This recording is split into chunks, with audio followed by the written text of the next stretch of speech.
માહિતી બનાસકાંઠાથી સામે આવી રહી છે। બનાસકાંઠાની અંદર કાળઝાળ ગરમી છે તેનો પ્રકોપ હજુ પણ યથાવત જોવા મળી રહ્યો છે। અનેક શહેરો અને તાલુકાઓની અંદર ગરમી છે તે પોતાનો પ્રકોપ બતાવી રહી છે। દિયોદરમાં આગ ઝરતી ગરમી સામે આવી રહી છે।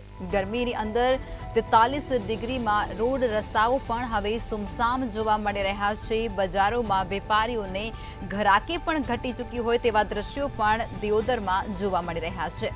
ગરમીમાં લોકો ઘરોમાં પુરાઈ રહ્યા છે। પોતાના ઘરથી કામ વગર તેઓ બહાર નીકળવાનું ટાળી રહ્યા છે, જેને કારણે રોડ રસ્તાઓ પણ સુમસામ થઈ ચૂક્યા છે। લગભગ 43 ડિગ્રીને પણ ગરમીનો પારો છે તે દિયોદરમાં વટાવી ચૂક્યો છે, તેને કારણે હવે ત્યાંની બજારો પણ સુમસામ જોવા મળી રહી છે। ત્યારે વેપારીઓ છે તેઓની ઘરાકીમાં પણ હવે ઘટ નોંધાઈ રહી છે। બનાસકાંઠાથી સમાચાર મળી રહ્યા છે।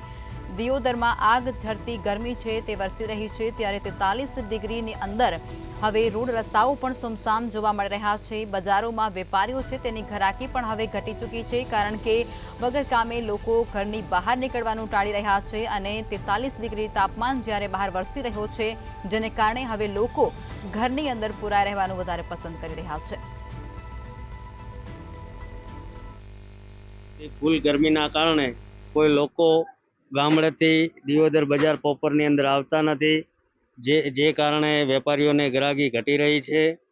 આજે એટલી બધી અસહ્ય ગરમીના કારણે કોઈ પણ વેપારી વર્ગમાં કોઈ ગ્રાહકી નથી। કોઈ પણ જાતના કાપડ બજાર હોય અથવા કરિયાણા બજાર હોય, કોઈ પણ જાતની પબ્લિક જોવા મળતી નથી બજારની અંદર।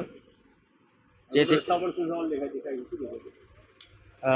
દિયોદર બજારના ટોટલ રસ્તાઓ સુમસામ રીતે જોવા મળે છે।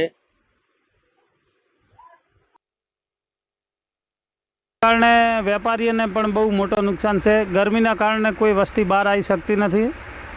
અત્યારે લગભગ 4 વાગ્યા છે, પણ એમ 43 ડિગ્રી તરીકે આટલી ગરમી છે, એના કારણથી અત્યારે બજારમાં કોઈ માણસ આવતો નથી અને વેપાર ધંધા પણ બિલકુલ ઠપ થઈ ગયા છે। ભયંકર અત્યારે બહુ ગરમી પડે છે। 43 ડિગ્રીની આજની ગરમી છે।